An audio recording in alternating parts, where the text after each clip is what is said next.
Welcome to 3 Minutes With, where we meet researchers and their precision agriculture projects.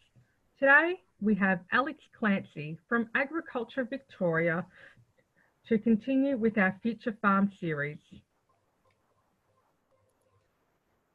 Thanks, Nicole. So I guess just to start off with, I'm Alex Clancy and I'm a research scientist with Agriculture Victoria based in Horsham, working as part of the broader national team on the Future Farm project. So just to reiterate one more time, the Future Farm project is a program of field trials across 3 GRDC regions to evaluate the combination of proximal sensing technologies, historical on-farm data, publicly available off-farm data and data fusion methods to better predict the response to applied N in different agroecological zones across Australia. In this talk, however, I'll be giving a little more of an outline of some of the work that's being completed around this aspect of the trials, being the evaluation of proximal sensing technologies, including a comparison of vegetation indices. So in Victoria, our site was located in the Southern Mallee, but apart from the geographical change, the trial design was similar to the other states where we had both an N-rich strip and a 0N strip, and finally a paddock strip, which represented the blanket N applications of the remainder of the grower's paddock. And over the past 3 winter seasons, we have monitored the crop for a series of agronomic traits and also made regular measurements with active sensors like the crop circle and with passive sensors like satellite and hyperspecs.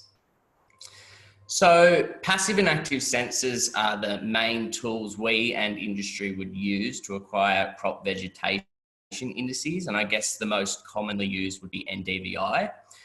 So when we talk about active and passive sensors, I guess what we're referring to is sensors that either provide their own lighting for the target, which is an active sensor, or those that have their own light, or those that are using a light source from the sun's illumination, which would be our passive sensors. So this critical difference in design means that each sensor actually operates best under certain conditions and on certain platforms. As an example, crop circles are an active sensor, which can provide calibrated fine scale index values even on a cloudy day. However, they need to be run on fairly tight spots across a whole paddock and fairly close to the canopy as well.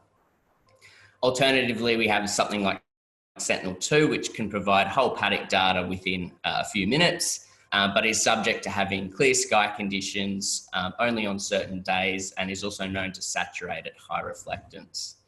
And so while both these systems are able to provide NDVI values, I guess the message here is that these two systems can actually provide very different results in conjunction with being available to a grower or an advisor at very different times. So when we look at the Victorian site for the Future Farm project, we can see how, as an example, NDVI values can change depending on the sensor platform. And so here we have the 26th of September back in 2018, where we captured reflectance values using a crop circle unit on the same day as we had a flyover from Sentinel-2. And we got that comparative reflectance from space. So ignoring the changes in scale in how the two are collected, we can see actually for the most part that the trends between the two systems are very similar.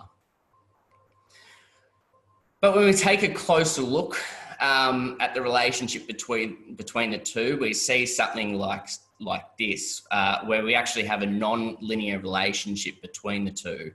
And that's as a result of the satellite data saturating at high reflectance, while the crop circle, being the active optical, is more or less holding course.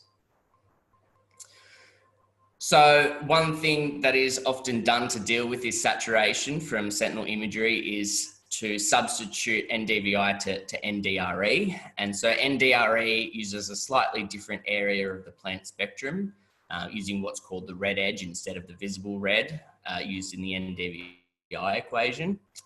The issue here is while both can correlate quite nicely, they are actually better indicators of different things. So NDVI is best correlated with biomass, but this trend does tend to weaken as the season progresses and crop biomass increases.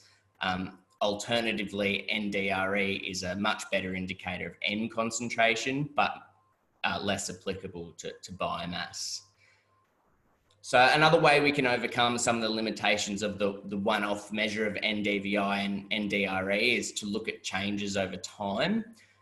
This not only helps us with the understanding of crop growth trends, but enhances our ability to predict biomass without running into too many issues with saturation when we use, as an example, NDVI as a summed value over time. And so ultimately, by doing so, we can improve the reliability of data being used as an input for N prediction and application. So thank you very much and take care, everyone.